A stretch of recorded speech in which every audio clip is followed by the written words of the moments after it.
So was the character a marketing gimmick or a media profit? I just noticed this light right here. Ladies and gentlemen, buckle up, or rather make sure your videotapes are rewound and ready, because today we're diving into the land of the neon lights, digital glitches, and a cheeky personality that would make Siri blush. That's right, we're talking about none other than— Hey Gen Xers, it's me, John B, level 52, and this here's the John X Journals. None other than the one, the only, Max Headroom.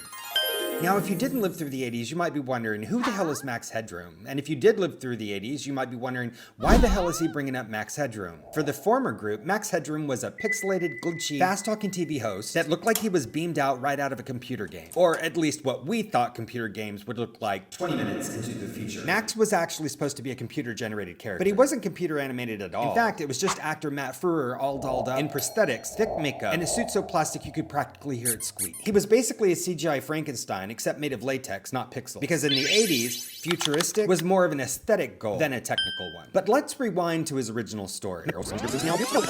Max wasn't just born out of some designer's glitchy fever dream. He started out as a fictional character for a British TV movie called Max Headroom, 20 minutes into the future. In the movie, Max is the alter ego of a journalist named Edison Carter, who, after running with some corporate thugs and a conveniently placed sign labeled Max Headroom, ends up brain mapped and digitally reborn as this glitchy, hyperactive media messiah. Max was both a satire and a spectacle, poking fun at everything we love to hate about TV. The commercialism, the fakeness, the over-reliance on advertisements, and what better way to do it than to become a spokesperson himself for Coca-Cola's new Coke. That's right. Many of you might remember how Max Headroom coaxed us to catch the wave with the same enthusiasm as a addicted cousin. But it didn't stop there. Max quickly spun off from the British TV movie to his own American talk show, The Max Headroom Show. The Max Headroom Show. The Max Headroom Show. There he did the things that real TV hosts did, like interviewing celebrities, cracking jokes, and serving up bizarre glitch-filled monologues. He even got to interview some big names like Michael Caine, Boy George, Sting. Max talked to the hottest stars of the 80s while looking like a ventriloquist dummy who escaped from a nightmare. But Max wasn't just a commercial gimmick. He was also kind of a symbol of our mistrust for big media. His show, Max Headroom, had a unique cyberpunk vibe. Think Blade Runner meets corporate satire. It was set in a dystopian future where TV networks were Big Brother, where ratings were all that mattered and where information could get adjusted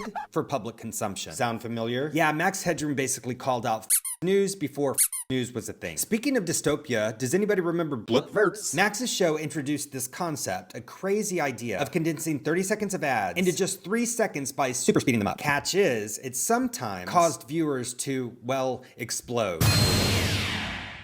It's weirdly fitting that a character that was made to mock corporate advertising ended up in ads himself. Blipvert logic at its best. So why did Max Headroom disappear? Well, after a pretty solid run, 2 years of his own talk show, countless commercials, and even a primetime spot at the 1988 Emmys, Max just kind of faded out. I mean, maybe it was because he was a digital character and we were all moving towards the realness of, I don't know, Baywatch? Or maybe it's because the world was changing. I mean, computers were actually starting to do things besides eat our quarters at the arcades. And maybe our dystopian fantasies were hitting a little bit too close to home. It's worth noting that while Max Headroom hasn't appeared in any big ways since the 80s, he left an indelible mark. He graced magazine covers like Newsweek and Time back in his heyday, becoming one of the most iconic media parodies of the decade. Now, he didn't show up at the Oscars or anything, but he did make an impact on our culture, from sci-fi to MTV aesthetics. And in case you missed it, his style is even considered museum worthy. He's actually been part of several art exhibits dedicated to 80s nostalgia and digital art. There were even talks a couple years ago about a reboot. I think Elijah Wood was part of it. I'm not sure, you're gonna have to fact check me on that one, but I wouldn't be mad about it. I wouldn't be mad about it at all. So, was Max a marketing gimmick or a media profit? Honestly, both. Max Headroom was the first true virtual celebrity in a world where the line between human and machine was just starting to blur. And if you think about it, Max Headroom walked so that Alexa and Siri I'm not could quite sure how to help you with that. creepily listen to all your conversations. So maybe Max Headroom was a glitch in the matrix, one that reminded us that what we see on this screen isn't real.